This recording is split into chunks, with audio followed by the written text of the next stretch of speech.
Привіт, це подкаст «Коли все має значення». Мене звати Ангеліна Карякіна. А моє ім'я Наталя Гуменюк.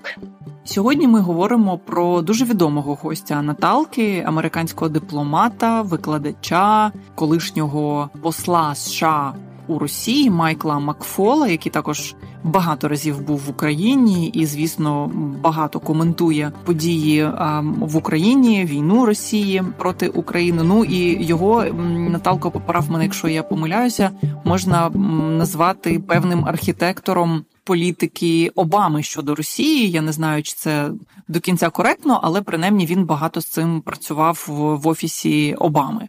Так, тому що Майк Макфол є, отим, як ми називаємо, русофілом, з цього так дивно почнемо цю розмову, людина, яка дуже робить зараз насамперед багато для України, тобто він науковець, який вивчав російську мову, вивчав демократії і дуже нетиповим став дипломатом в команді Обами, тому що він вільно говорить російською, дуже багато про це знає, і багато бував в Росії до 2000-х, і зрештою там доволі нетиповим став послом на той час, ще й таким, який є, скажімо так, активним користувачем Твіттера, який веде свою онлайн-війну з диктатурою в Росії, я би так сказала. Але, напевно, я починала з іншого. Сьогодні Майк Макфол є також однією з ключових людей в так званій санкційній групі Yermak-McFaul, міжнародній робочій групі незалежних експертів з питань санкцій щодо Росії,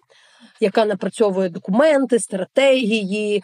Він є тією людиною, яка, оскільки він був в адміністрації Обами, є близька до чинної влади. Він був, можемо сказати, дипломатом за часів Обами, але тоді віце-президентом був нинішній президент Сполучених Штатів Джо Байден. Тому він є людиною, яка дуже багато робить для того, щоб якось підтримувати Україну, і щоб це робила адміністрація Білого дому і Державний департамент. Як американський посол, який працював довго в Москві, він мав дуже багато контактів з представниками російської опозиції, це його спільнота, але, якщо чесно, останні роки його спільнота – це також і українська спільнота, бо Майкл Макфол також є одним з засновників лідерської програми в університеті Стенфорда, яка упродовж десятків років збирала довкола себе молодих лідерів громадянського суспільства з усіх країн, які виборюють демократію в своїх суспільствах, але після 2014 року там була особливо потужна саме українська програма. Були програми в Стенфордському університеті, здається, одна з, та чи не єдина, але одна з дуже небагатьох у світі програм, де в університеті такого рівня постійно приїжджали якісь відомі українські діячі, політики, які могли там рік вчитися. І ось архітектором цієї програми є, власне, разом з Френком Фукуямою, іншим нашим майбутнім співрозмовником, є Майкл Макфол. Тому останні десятиліття він дуже близько перебуває в епіцентрі українського громадянського суспільства як контактна особа, одна з тих людей, яка не працює в уряді американському зараз, але яка є частиною цієї демократичної партії і цього істеблішменту. Слухай, насправді те, про що ви говорили, ми то послухаємо у подкасті. Нам цікаво все-таки якісь залаштунки дипломатичної роботи по санкціях і роботи міжурядової.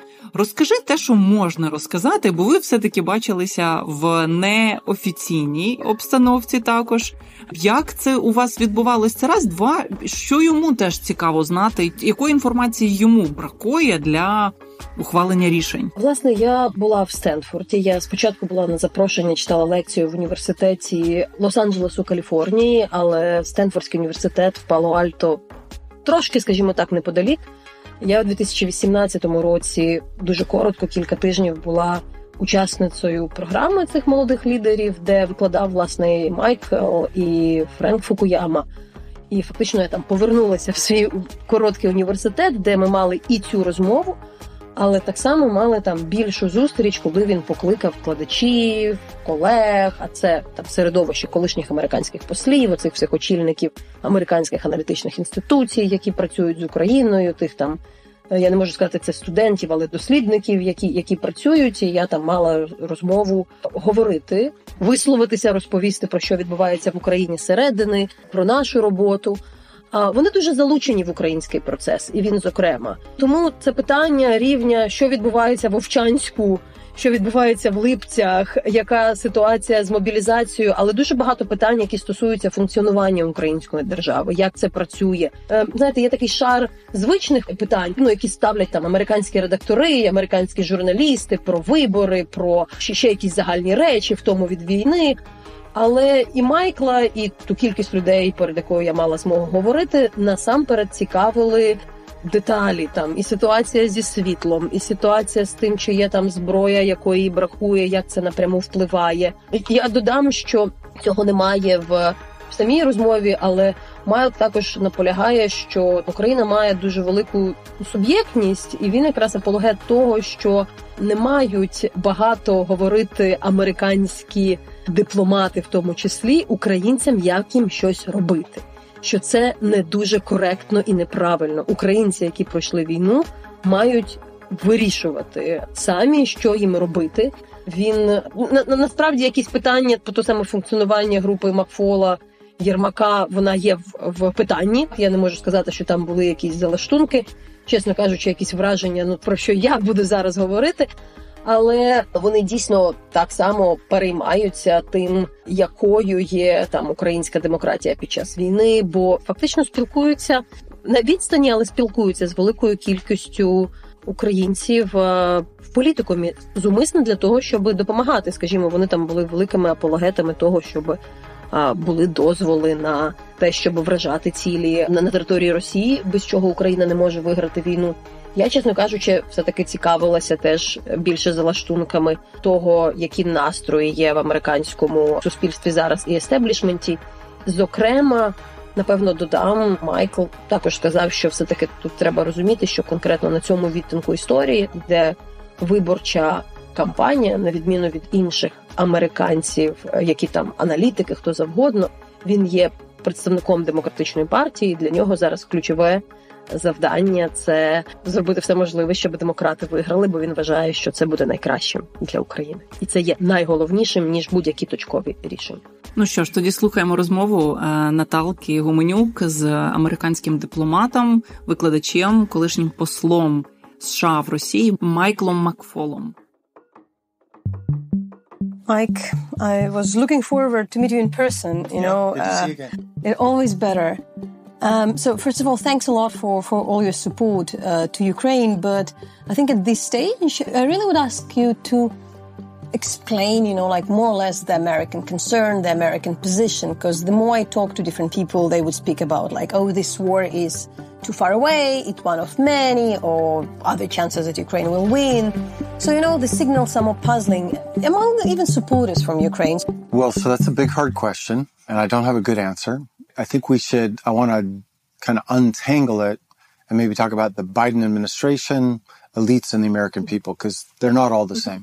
I think for the Biden administration, they took a lot of work for them to get the aid package passed. I mean, I worked on it too, but it was a big effort. It shouldn't have been that big, in my view. It should have been done a lot sooner, but that was important to them. They feel like that was a major achievement. And now they're frustrated because all they're being criticized by people like me, people in your country, people in Europe, for not doing enough, and for not, in particular, as you know, this debate about where American weapons can be used and where they cannot. And that is an ongoing debate. Maybe by the time the day ends, it might have changed. But it reflects a structural pattern I've seen now for over 2 years, which is the Biden team, I think, on most things have done the right thing, but they haven't done them fast enough, and they haven't done everything right. That's my personal view. Every single weapon systems, for instance, we've had this debate. We had it about HIMARS, we had it about ATACMS, we had it about F-16s, we had it about Patriots, we had it about Abrams. I was involved in every single one of those debates where it was outsiders versus insiders, division within the Biden administration, and eventually, on all of those big debates, they eventually did the right thing, but it took them a long time to do it, in my opinion, way too long, and they didn't do enough. So more of everything is necessary. Their perception is we're doing a lot and nobody ever gives us any credit, including Ukrainians, including the Ukrainian government. All they do is say, you're holding us up. And the other thing, I'm just explaining, this is not my position. The other thing I would say, there's this pattern that frustrates them, that with every big debate, so right now it's about whether ATACMS and other weapons can be used to attack targets inside Russia. My answer, of course, is yes. Ukraine has the right to self-defense. It's right there in the UN Charter.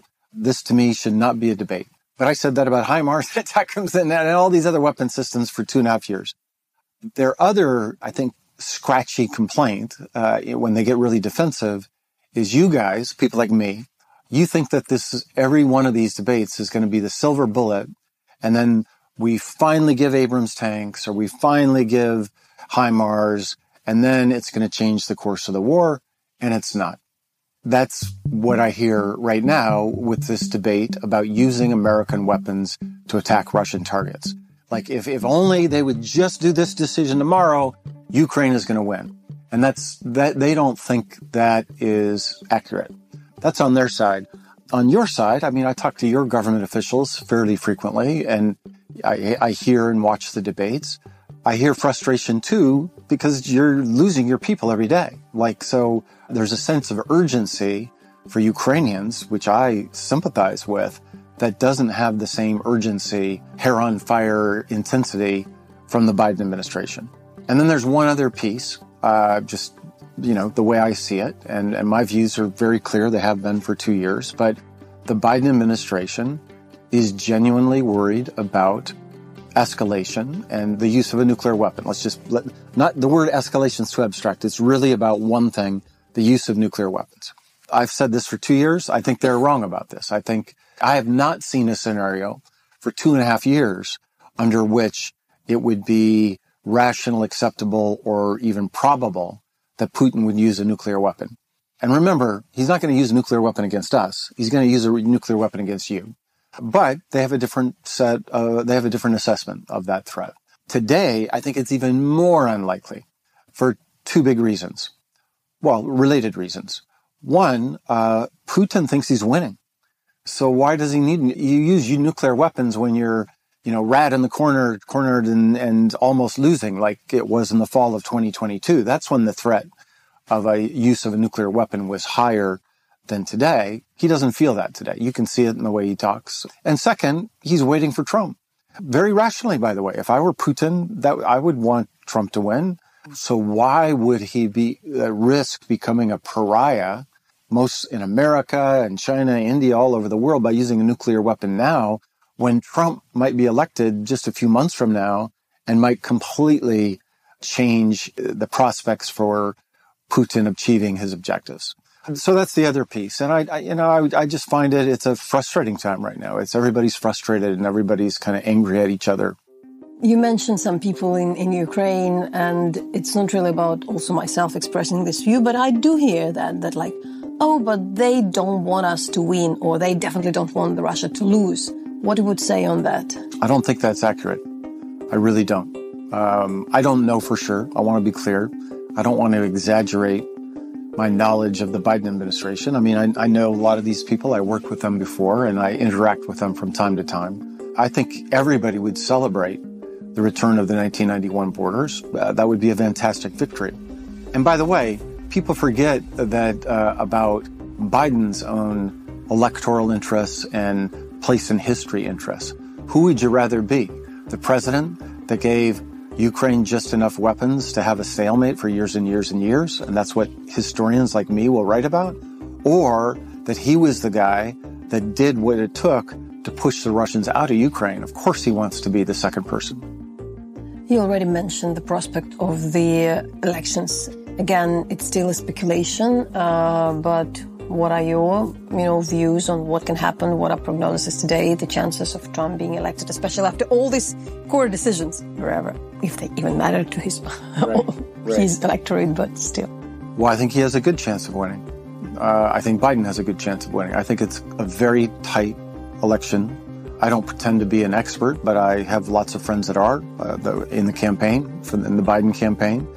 It's going to come down to 3 or 4 states.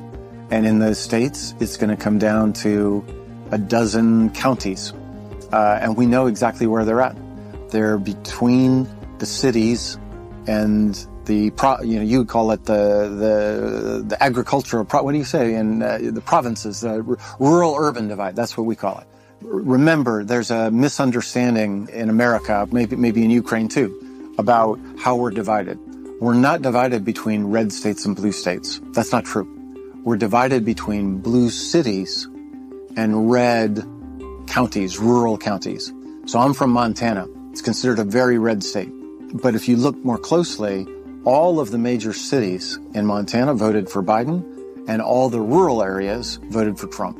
Even here in California, where we're sitting right now, this whole urban area will vote big majorities for Biden. If you travel an hour away, 1 hour away, not 3 hours, 1 hour away, and you look at how people there voted, they voted for Trump. Millions of Californians voted for Trump. People forget that. And so that means we know where the swing counties are. And within them, it's going to be a battle, Wisconsin, Pennsylvania, Michigan, Nevada maybe. And it's going to be about who turns out their voters in the higher numbers. That's why, I'm just looking at the campus where you have pro-Palestinian protests. Here you also see the pro-Israeli. And it's very interesting because here you have both. I've been a day before in UCLA, University of California. There were just one type of them. Anyways, but what I heard that, students are disappointed. They are very into the, support of Gaza, and they can just not come to the polls, and including the Muslims in Michigan. To what extent this is really the concern? Huge concern. Michigan especially. And it's not that they're going to vote for Trump, just like you said. It's that they won't vote. And Michigan was very tight the last time. A friend of mine is running for Senate there. Alyssa Slotkin is her name. And she was here recently, a few weeks ago. She focused exactly on this issue, that making sure that those that voted for Biden vote again is going to be a real challenge. And in her state, because of the large population of Muslim Americans, it's going to be a real challenge. Now, the Biden campaign and the president himself has to do a better job, in my opinion, of making this a referendum. If you look at the polls, nobody likes Trump and nobody likes Biden. In some ways, Biden, there are a lot of voters who supported him, thought he was going to be a one-term president, and then was going to hand it off to some younger leader. And that he didn't do that, they're disappointed, right? And then second, it's about the economy, it's about inflation. And even though the aggregate numbers are good, people don't think that. They think we're in a recession when we're actually growing. So those are big challenges of his. What is also a big challenge is people forgot who Donald Trump was when he was president. It was a long time ago. People like me, who are, very engaged in politics, so I followed everything he does, and I remember what he does. But if you are only slightly paying attention, you've forgotten, because it's not the thing you get up in the morning thinking about. For people that are worried about Gaza, and so I am too, by the way, I think this is a really, really horrible situation that is tragic in many ways. We can come back to that if you're interested. But you have to ask yourself the question, who is going to be better for the people of Palestine and for the Muslim world, Trump or Biden? You don't get to vote for somebody else. They're the two that matter. And I think the Biden campaign have to remind people that one of the first things he did when he came into power was a Muslim ban. He stopped all people coming from those countries into America. People forgot that. They just don't remember that. When you were giving courses here, you really were mentioning that inevitably the U.S. are becoming more kind of isolationist compared how they were in it. So these people are in both camps. How it's going? Would it be more? Well, we have become more isolationist, in part a reaction to wars that did not achieve the results that the American people wanted in Afghanistan and Iraq. Trade has become much more controversial in the United States than even just a few years ago. So protectionism is very popular now. There are isolationist tendencies in both the Democratic Party and the Republican Party, but they're much stronger today in the Republican Party. And in many ways, this moment reminds me of the 1930s, Trump uses this America first phrase, right? Well, it came from the 1930s. That's when it first got started using it. And people were saying, why do we care about Ethiopia when the Italians invaded? Why do we care about the Chinese when the Japanese invaded? Why should we care about this faraway place, Poland? Where is Poland? Why do we care? Hitler and Stalin, why do we care that they're there? And there's a lot of that. Why do we care about Ukraine? Why do we care about Taiwan? We got our own problems here. That trend is heavy in both parties, but bigger in the Trump party. And it will be a policy if he wins. How would you explain that to your neighbor in Montana, to somebody who come back and who kind of said, Mike, why should I care? What do you tell to that kind of your fellow? I remind them about the 1930s. So you didn't care about Ethiopia. You didn't care about China. You didn't care about Poland. And then those monsters got stronger and stronger because you weren't caring. And then one of them, the Japanese, attacked us in 1941, and we fought World War II. Do you really want to go back to that? And I would add to that, compared to the 30s to today, we're way more intertwined in the world. There were no ICBMs, nuclear weapons back then. Russians and Chinese can attack us in minutes now. They couldn't do that. Hitler couldn't do that in 39 or 41. Interdependence in terms of economics, way more intertwined. We just can't cut up walls and hope that our economy is going to be okay. It'll drag us into a deep depression if there's a war, say, over Taiwan. And even cybersecurity, like right now, I get attacked fairly frequently, just so you know. There, I'm pointing at my computer. I get attacked fairly frequently from the Russian government and their proxies. Even though I'm 10,000 miles away, wouldn't it be nice if we could just put our head in the sand and say those troubles over there won't come back to haunt us? But I think they will. And then the second thing I say, because I give speeches in Montana, just so you know, in Texas and other places like that. The second thing I will say, the only thing worse than going to war is going to war alone. The great advantage that my country has right now, compared to all the rest, is we have powerful allies. That's our great advantage over China. That's our great advantage over Russia. We can't screw that up. And, threatening NATO and threatening not to support our allies like Mr. Trump has done over the years, I think is just not in America's national interest. Here in this office, there are 7 big photos with the presidents, one with the President Zelensky and all the rest with the President Obama. It's kind of an old story, but the more I'm asked about, Crimea and something, we return that Obama didn't act, at that time and didn't provide the weapon. Did you have a chance to, talk? Honestly, I sometimes forget about his existence, but you're thinking he was such a moral authority. Where is his voice today regarding the Russian invasion to Ukraine? I really didn't hear That's an interesting question.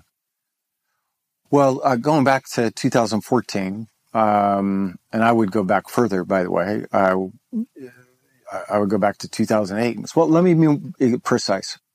I think it was the correct gamble to try to engage with Russia, motivated by the belief that market institutions and democratic institutions could take root there and that Russia could become part of the international community of states.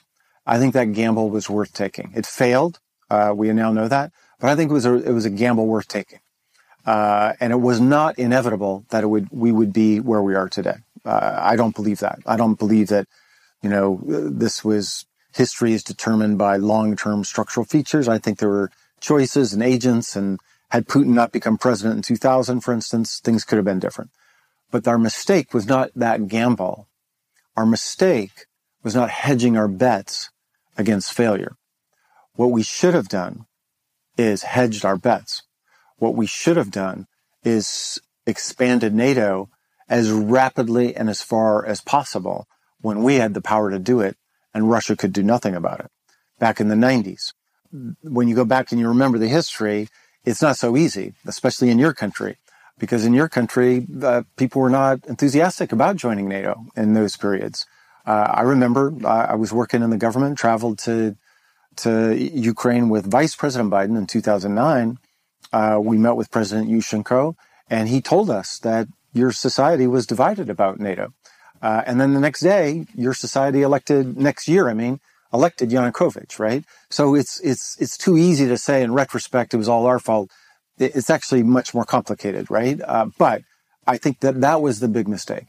And especially by 2008, after Putin, Russia invaded Georgia, made it really clear that he was not going to play by the international rules of the game. He was going to use force. We should have pivoted then. So the Bush administration, they didn't put any sanctions in place. They didn't give any weapons to Georgia then. Then the Biden administration, I was already out of the government, by the way. The day that Putin went into Crimea was the day I left Moscow. Just by chance. It was not planned that way. But I was still interacting with the government, and we should have provided offensive weapons, and we should have done much more on the sanctions. And that was a mistake. President Obama being like a really moral authority for a lot of people in the U.S., regarding a lot of issues. I sometimes even receive kind of some from his foundation, like emails, but it's as if this war isn't really happening. I've heard him speak once about it, now that you think about it. He was here. He gave a speech here, and he started his speech about Ukraine. I know that for a fact. I'll find it for you. But the fact that you've never heard it, and he's not there speaking about it in a regular way, I think I don't know that. That's a great observation. I hadn't noticed it. And for Ukrainians, it's not like a lot of Ukrainians care, but those who kind of progressive, who really supported politics, things like, isn't he really so much not interested in Eastern Europe, and it's all about other bigger world as it looked for us back then when he tried to move the foreign policy from Eastern Europe?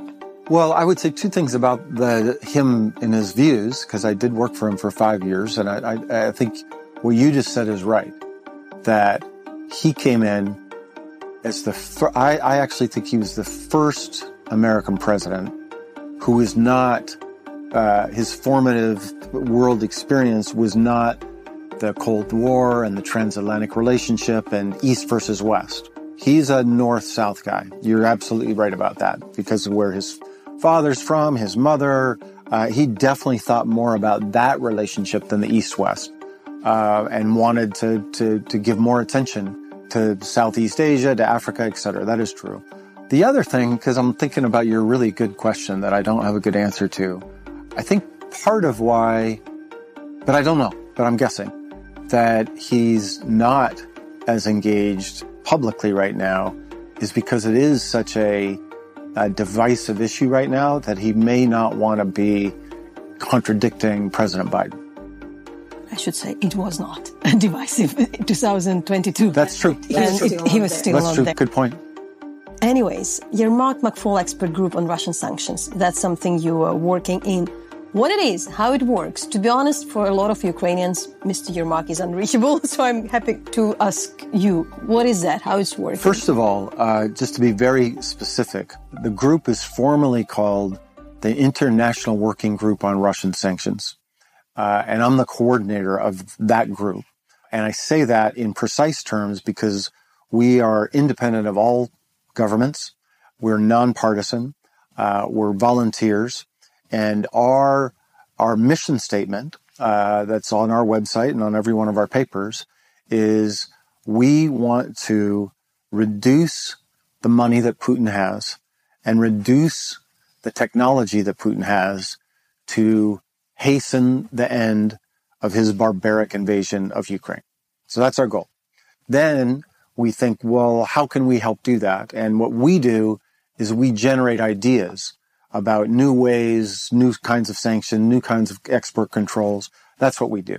But of course, the most, because your country is the one we're trying to end the occupation and invasion of, we interact with the government of Ukraine probably more than other governments. But I want to be clear, we're not part of the government. If we were, then a lot of our volunteers would not want to do that because they're independent, as am I. I mean, I want to keep my independence. So the way it works in reality is we have a very, by now, tragically, because we've been around for over 2 years, We have a deep expertise on sanctions, a lot of great people, Ukrainians, Europeans, Americans, and even now and then we have a couple Russians that kind of drift out in and out. Sergei Guriev is one of them. And that's controversial, by the way. It can be controversial for our Ukrainian colleagues not all of our Ukrainian colleagues. Oh, really, Sergei? Like he's kind of such a clear case for... There's no good Russians for some Ukrainians. I have some personal Ukrainian friends that say that to me. So that's a complicated topic for me too, given that I know Russians as well. But anyway, what we do is we try to identify problems and then propose solution. 6 months ago, we did a big report. And by the way, the main, I would say, research arm of our group is the Kiev School of Economics. They're fantastic. Natalia Shapoval in particular is kind of the head of, I would call, the research arm of our sanctions team.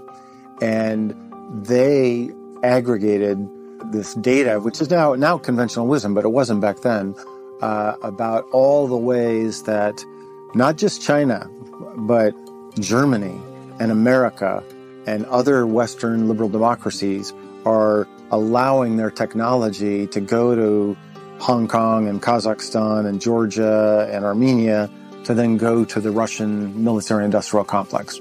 How do you assess your, success and achievement within these 2 years? So I think our papers are great.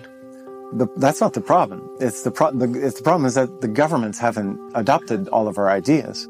I think if they had adopted all of our ideas, Russia would be in a much weaker position. But they haven't, and we need to say that honestly. And what would be the role of Andrei Yermak in that? Well, Andrei, I would say is, he shares obviously the views that I just expressed and sees this as another front. It's not the most important front. The most important front are your warriors defending your territory in your country, right? That's the most important front. But this is a second front of the war. We have to fight it as aggressively as we can. And he is an advocate for that. He especially is useful, I would say, in translating, not in the literal sense, but in the metaphorical sense of the ideas of our papers. He can get them to Zelensky pretty quickly. I don't need to tell you that. He can do that immediately. He can get our ideas to the G7 leaders and to the G20 leaders immediately. He has that capability. And then he advocates for those ideas. So I do too, by the way, and most members do, but he has a particularly, there have been many cases where a visiting dignitary comes to your country and they get handed, here's some ideas, why aren't you doing these ideas? Now, I was negative about if they just implemented everything would be great. But I also want to say even governments have not done everything that we are advocating for. And I can go through the details if you're interested. But they have done some things that we did advocate for that I think don't get enough attention. It would be that thing, the things which is not getting enough attention. So two big things. 3 big things. One, Putin has less money today to spend to kill Ukrainians than he would have had there been no sanctions. And in particular, the loss of the gas market in particular in Europe, that has had giant negative consequences for the Russian economy. Now it gets hidden because most journalists just look at the GDP numbers and they say the Russian economy is growing, so sanctions aren't working. The picture is way more complex than that. The Russian economy is growing because he's spending all this money on weapons. He's stimulating the economy by doing that, and he still has a lot of resources because the Chinese and the Indians are buying the oil, but the sanctions have reduced the amount of money that he has. That's a good thing. At the more micro level, look at Gazprom. Like Gazprom 10 years ago, people were predicting would be the most valuable company in the world. That's what they were saying. I know. I was writing about it back then. Today, nobody's saying that. They're on the verge of bankruptcy. He has less money. He still has too much money, but he has less money than he would have had. And we should give the countries credit that put those sanctions in place to reduce that. Second, on technology, it is true that there's way too much technology coming from China, coming from the West through these intermediaries, and we need to do more to stop it. It's also true that had there been no sanctions, there would be even more weapons and more sophisticated. So you can trace the impact there. And then the last thing, it's not done yet, but it's making progress. We wrote a paper in October 2022 where we advocated that the central bank assets of the Russian bank, central bank, about 300 billion or so that are deposited in banks in Europe and here in the United States should be given to Ukraine to rebuild your country. And I went and I briefed people in the Biden administration. I remember handing the paper over to a very senior person. And this person just laughed at me. Said, Mike, this is too crazy. This cannot happen. This violates international law. This will be damaging to the US dollar. We'll never do it. And you know what? The Europeans will never do it. Fast forward to today, it's being debated at the G7 level now. And a law just passed in the U.S. Congress that Biden ratified. It's called the Repo Act that authorizes the president to do exactly what we just said. So would have been great had they done it in October 2022 and not summer of 2024. But that's an example of how an idea from our sanctions group that seemed crazy 2 years ago is now part of the discussion. On the good Russians. Russia is, for me, you are like former ambassador of the US to Russia. It's a place you belong. And I do have a lot of Russian friends. But yes, I'm utterly disappointed by the response of the Russian society. Really disappointed. And including by some people who could kind of just act, not just leave. What is your take? Where we are now? Well, it's a very hard question for me. And I want to say honestly, my views have changed over the course of the war. I have changed the way I've thought about this question. I used to think, and I still do, I want to be specific. Well, I'll be more simplistic. I used to always say there's Putin, but he doesn't represent all of the Russians, just like when Trump was president, he's Trump, but he doesn't represent all of America. I can't say that as definitively anymore because there are fewer and fewer Russians that don't support Putin and his policies. And that's tragic and that's disturbing to me. And therefore, there still are, I want to be clear, Yulia Navalnanya, I respect her position.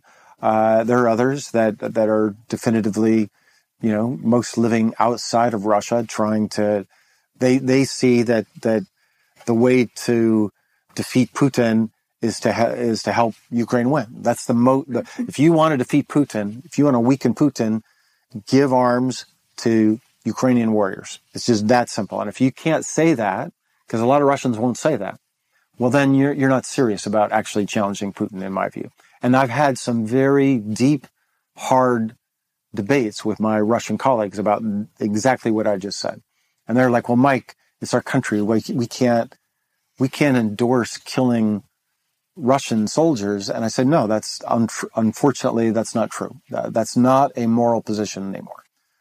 And then the second thing I would say, which is more complicated, I've been involved in these big debates about visas for Russians in Europe. And I do not support the idea that Russians should have the right to vacation in the free world. You don't have that right. That's not written in the U.S. Constitution that Russians have a right to go to Disneyland. No, you don't have that right. That's a privilege that sovereign democratic societies get to decide. And if different countries, democratically elected representatives of their populations decide that they don't want Russians in their country, that's their right. And at the same time, I think the West in general and the United States in particular has not had a sophisticated strategy of trying to, for lack of a better word, to get the smartest and most talented people in Russia to leave. I want them to leave. I want them to leave Russia because if they're in Russia, they're helping Putin. I want American companies to leave too, by the way. They're still there. It's shocking to me. And I think if we had thought about that problem harder, that would have weakened his country.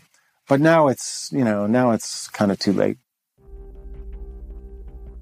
On Yulia Navalnanya, of course, she had this tragic loss. Yet I kind of understood, why the family wouldn't speak loud when Alexei was there as a hostage. You won't speak too much because your husband might be killed. But he's killed. He's not there. They are not really kept by that regime. So where is this position about, we need to Ukraine win from her? Because she's kind of now playing this role of authority for FBK, for that group of people. Well, she has said it publicly in speeches and in things she's written. Maybe she hasn't said it loud enough for people. But my attitude about that is, what does it matter? I think I think this about a lot of these kind of the divisions between the Russian opposition, which I've been listening to for 20 years. What the unity matters? It doesn't matter. Who cares? If you unite or not, it doesn't matter. And I would just say everybody should just focus on their fight and not worry so much about who's doing what or who's doing this. If Yulia Navalnanya says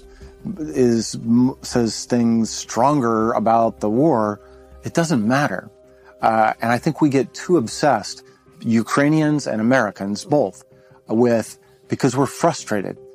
Ukrainians are rightly frustrated. I'm thinking more about serious stuff with Biden, not Yulia Navalnanya. No disrespect to Yulia, but Biden matters a lot more to Ukraine than she does. And I would just say, everybody should do what they can. And the last thing we should do is be fighting amongst ourselves.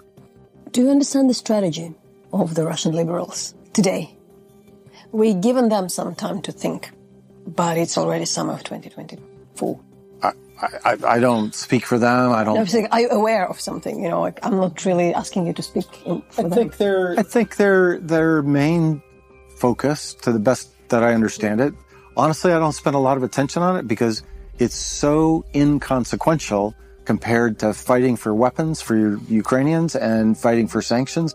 This is like a tertiary problem to me. It is not a major, because I just don't see the prospects of them being able to do much. But what they do effectively, which I think is a good thing, is they run their media outlets aimed at Russians, not aimed at the diaspora, not aimed at you and me. And that's what gets them in trouble sometimes, right? Because they say, you got to remember who our audience is. It's not Mike-McFaul in Palo Alto.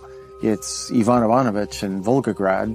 But their purpose is to weaken and destroy the Putin regime. That's what their purpose is. And they have big audiences that support them. I've seen their numbers. They're impressive. That's good. So let them focus on that. And let us focus on trying to get weapons to warriors. You need to rush, but you mentioned Gaza, and I think it's significant for me because, when now Ukraine is trying to explain its cause, it's always get into this, global, I won't say everybody's relations with the US, yes, which are under the shadow of Israel and Gaza. So what is your take? Because, I don't think these causes should be connected, but they are. They are, of course they are. I mean, this war is fantastic victory for Putin.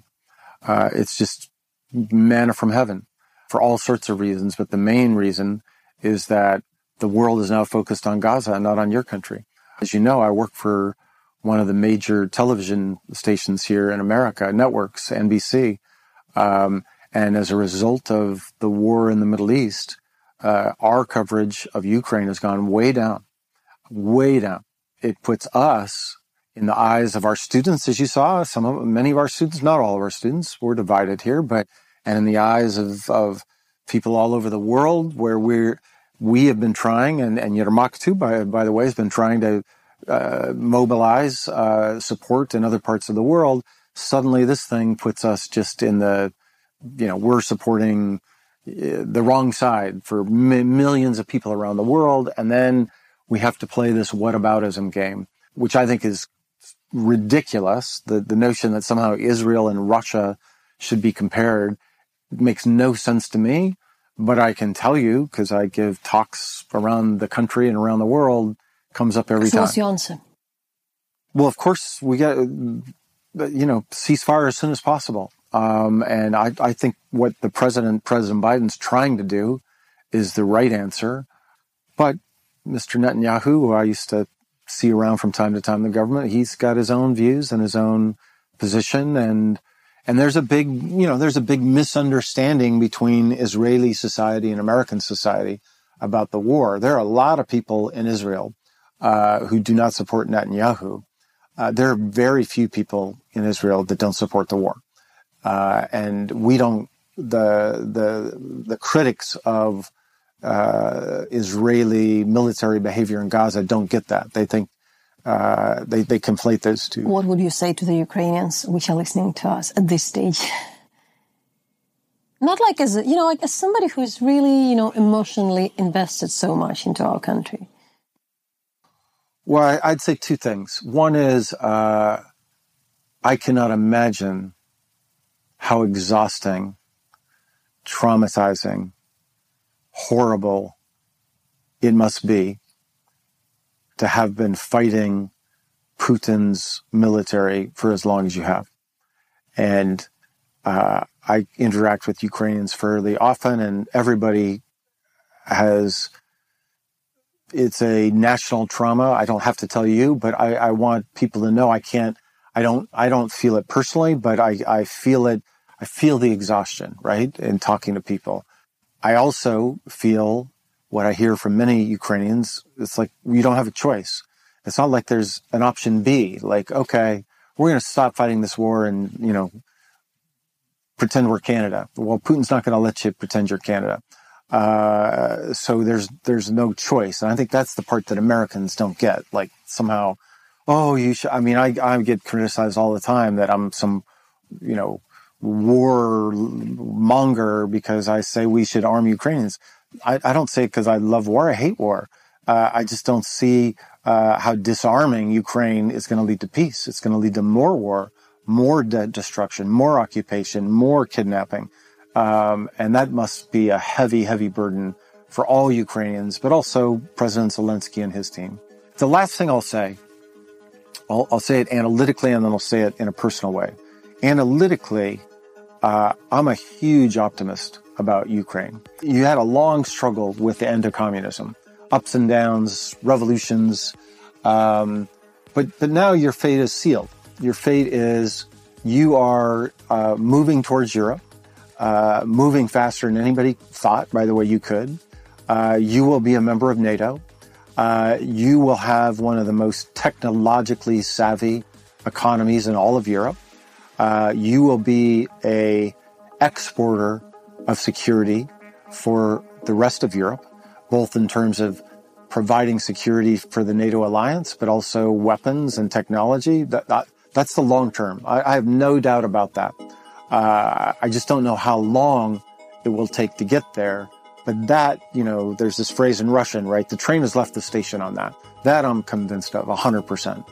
And every time I doubt, what gives me a new sense of hope is when I interact with your young people.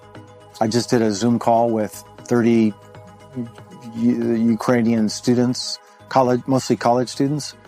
They are smart, bright, committed, principled, patriotic. That is your treasure. You have that. That's what I don't feel when I talk to my Russian friends, right? Your future, if you can just end this horrific war, I think has incredible potential. And so in the long run, I'm very optimistic. It's just the short run of how do we help you end this horrible war? That's the thing I don't have a good answer for. Thank you.